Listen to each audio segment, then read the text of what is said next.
The past is a strange place. You think about it, and sometimes you remember all the good things, and you almost feel this incessant, ravenous need to go back to it or to at least experience a feeling similar to it. We call that nostalgia.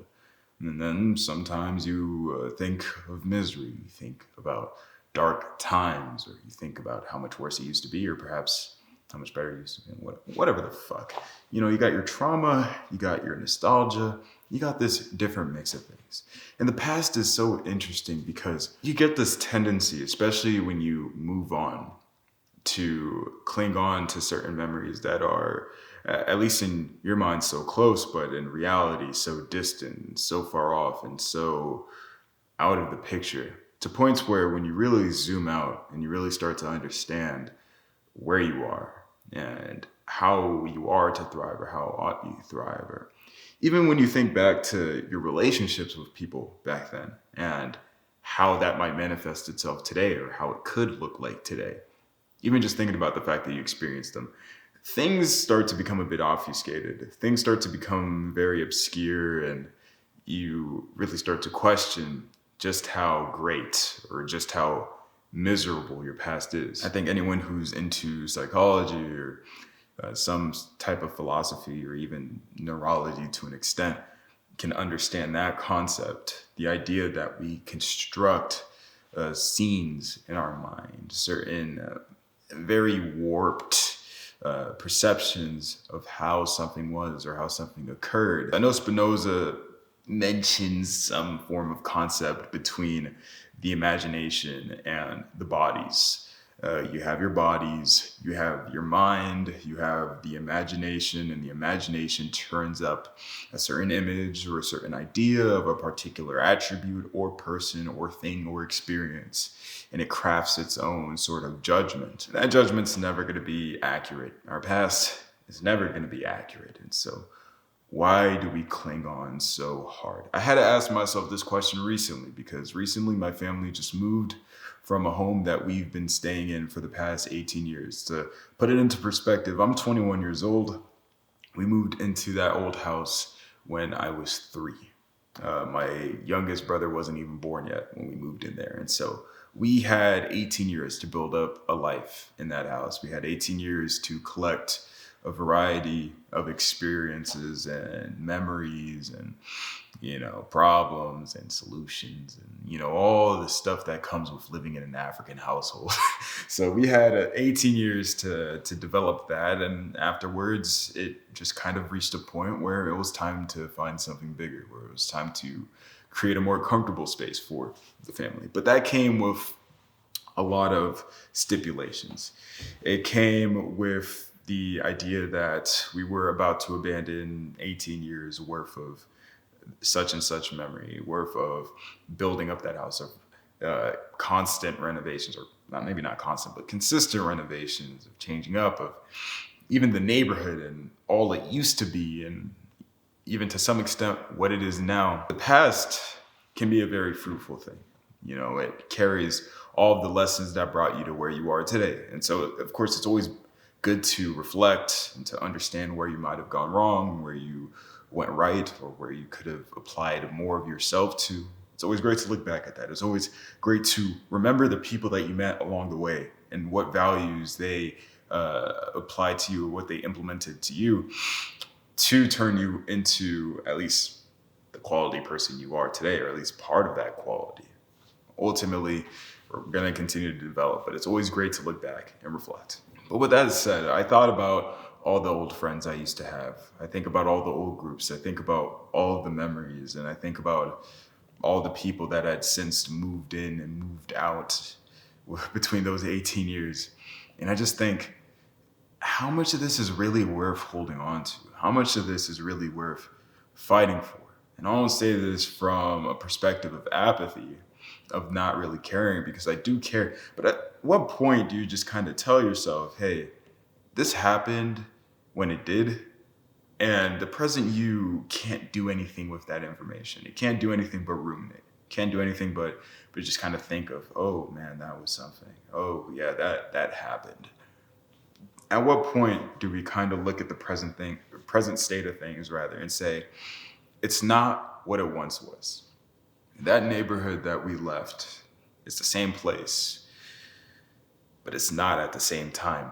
The memories that developed in that particular time and space were meant for that particular time and space. Can it be repeated?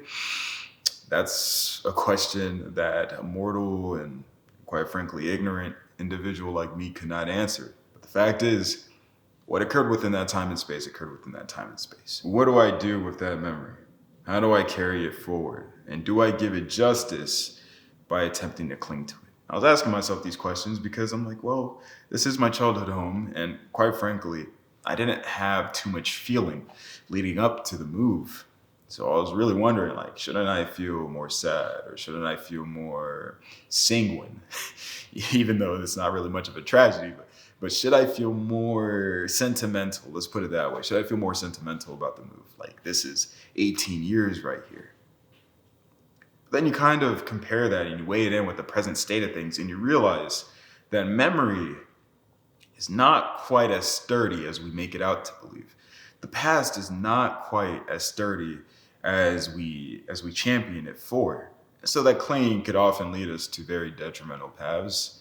And I guess I kind of realized that early on and decided, hey, this level of seeking nostalgia and really trying to press on and hold tightly to the memory of 18 years in a particular place isn't really much to fight over. I think if you made the best of that time, you make the best of that time. Do I believe I made the best out of those 18 years?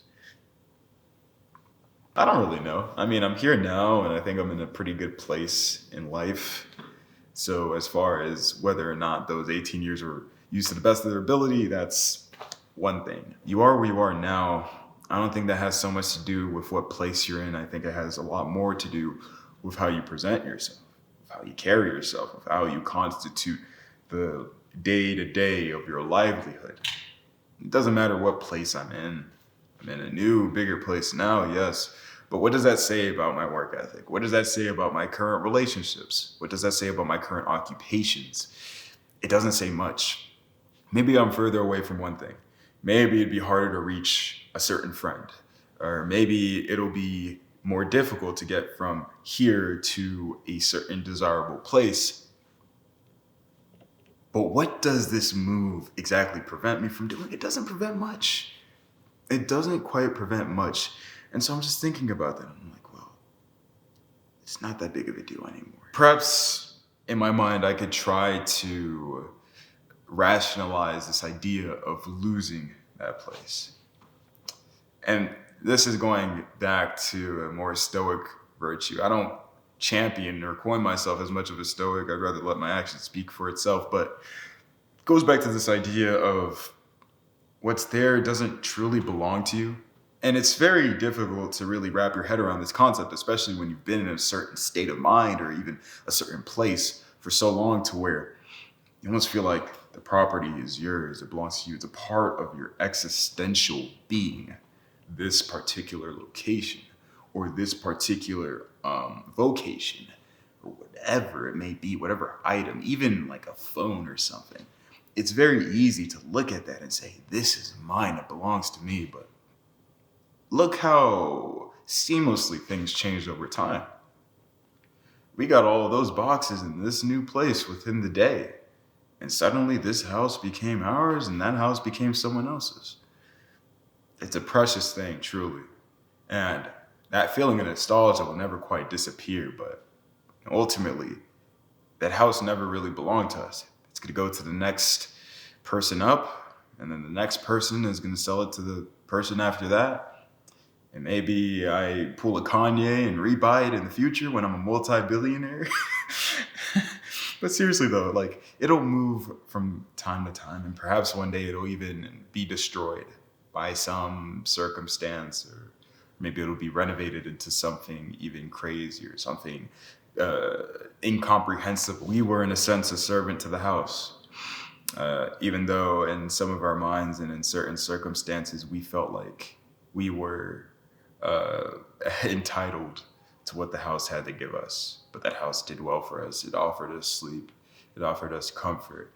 It offered us, at least to some extent, some freedom and some space to isolate and to be more in solitude. But ultimately, it wasn't ours. Even if we had been in there for the next 20 years, it still wouldn't belong to us because eventually we're going to be gone, whether mortally or corporally. But it's just something to put into perspective. I've been kind of lingering and playing around with that thought for a while, almost going back to some of those Stoic ideas of memento mori and even just property, even the shortness of life. Yeah, I don't do that all the time, but when circumstances present themselves, it's almost it's almost impossible really not to think about those certain ideas. The shortness of life, the idea that your mortality is not indicative of time, but just fate itself. That things could happen. I mean, shit, yesterday I got into a car accident. Of course, it wasn't anything major, but who knows? It could have been. Lord knows what could have came down the path had I been able to make that certain turn, or had I been able to cross into that certain intersection, or whatever it may be. It's just there's certain things in this life that we just don't decide, and it's up to us to really take priority and to prioritize the right things and to just understand and value what's here now. And now I'm standing here now. There was that old house. There were those old friends. There was that old circle. There was that old school. And at some point that held value to me. It doesn't anymore. Why? Because as humans, we continue to move through this vortex that is existence. We continue to move through, and our day to day, it's almost like a new life, truly. And we don't know what really lies ahead, but we have ideas of it. We have our truths, and we have our things that we value. Some of those values will play on till the end of our lives, wherever that is. Some of those values may not last the end of the week, or even the end of the month, or the end of the year. I feel blessed for where I am right now. Of course, there are a lot of improvements to be made. Even making this video is already a step in the right direction. But the fact is, I have my circle, I have my people, I have a happy family, I have a full family. That's already saying enough. I have items, I have my own room, I have my own equipment, I have my own laptop, I have my own means of sustenance. That should be cherished. Not a memory that happened 12 years ago. Not a memory that happened 15 or even 18, 20 years ago. In looking back, in gazing so far into the macrocosm of the past, you become blinded. The aperture grows shorter and shorter, and suddenly your present becomes your periphery. That is a dangerous spell to be in. Don't want to be blinded by what once was, dark or light. You know, I like to use the saying of, if you look only to the bright side, then at some point you won't be able to see at all. When I think about the nostalgia, that idea comes into my mind. Yes, that was precious, but how can I make today even more precious? Ask yourself that question too. As I continue to make this move, of course, I'm going to start posting more video essays. This is more or less an update video, really. You probably don't even fucking know me, to be honest. But hey, I make philosophical videos, and I'm a writer, and, you know, I'm building up a bunch of things. And so this is kind of just to document the journey and to share very complex ideas and even argue with people, because, you know, that's always fun, and maybe even vlog a little bit. But with this move, I think there comes a lesson, and that lesson is, yes, the past is a beautiful thing, but don't let the past throw you into the sand. Throw me into the sand. I'm gonna run that. Yes, the past is a precious thing, but don't let it throw you into the crust. Don't let it throw you deep into the soil and bury your head from seeing what is precious today. Because it's so easy to neglect what we have right now, but man, those memories, man. Those memories are being made every second. Even the memories from yesterday are distant in some capacity. But I appreciate them. And in some sense, I could see myself in 5 years going back to that and saying, well, yeah, that did happen. And I do remember that, and it was very fun. Circumstances might lead us in different ways, but I like to cherish that. And my boys helping me with the move, helping the family out. That was very precious. I'm sure I'm going to look back at that, God willing, a year from now, or even 2 years, or even 3 years, 5 years from now. Of course, as a human, you have to be optimistic about your livelihood. And so I'm not going to say I could die tomorrow. I'm going to be an ignorant bastard today. But I could look back at that 2 years from now and say, yeah, that was really sweet. But you know what else was sweet? The fact that I was able to cherish it when it happened so that I don't have to continue to repeat and repeat and repeat and say, I wish I could have made more of it. I wish I could have done better. I wish I could have been more upstanding in that moment. And I wish I could have communicated with, say, Josh more, or Keon more, or Miles more, or even my own brothers more, or even my own parents, my grandparents. Like, I don't need to look back at that day and say I have any regrets. And maybe the object of life is not to live with the least amount of regrets. I think regrets are bound to happen in some way, shape, or form. Though minimization is always a good thing. You don't have too many regrets now. Some people are klutzes. You certainly don't want to start championing yourself as a klutz or anything. But still, it's just a nice memory. It's almost like nice memories are memories that you don't have to go back to, that you don't have to go back and review on a consistent basis and say, wow, what could have been? But instead, perhaps there's just that momentary time where you're like, wow, that was that. And it was a beautiful thing. And it's brought me to this place. And I think that's about it, really. I rambled quite a bit.